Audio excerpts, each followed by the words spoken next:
yêu thương trao dâng ngây ngất, nghe trong con tim rộn vang chẳng nói thành lời.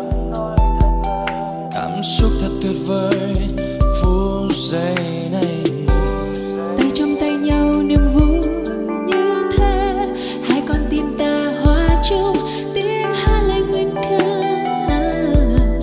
Nếu đó là nhiệm màu ước cho tình yêu đắm say, Chúa đã chọn người này dành cho anh, mãi mãi trọn đời chẳng hề ly thân. Dẫu bước đường đời thời gian quá nhanh, nguyện cùng anh hãy cùng anh bước chân.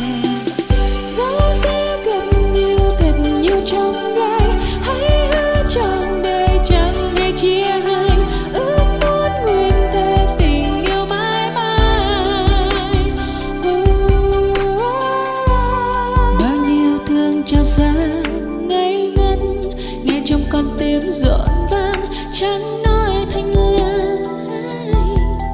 Cảm xúc thật tuyệt vời phút giây này, Tay trong tay nhau niềm vui như thế, hai con tim ta hòa chung tiếng hát lên nguyên câu.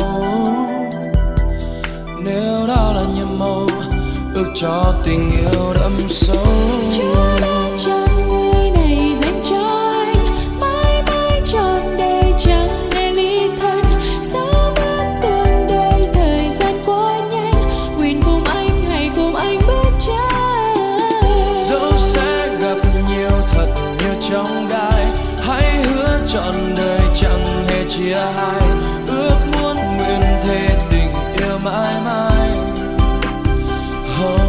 Bao nhiêu buồn đau rồi cũng sẽ qua, Khi anh và em nguyện không cách xa, mình cùng bước chung con đường sẽ bên nhau mãi mãi.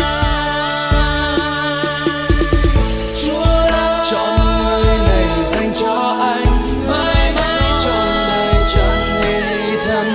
Dẫu bước đường đời thời gian quá nhanh, nguyện cùng anh hãy cùng anh bước chân. Dẫu sẽ gặp nhiều thật nhiều trong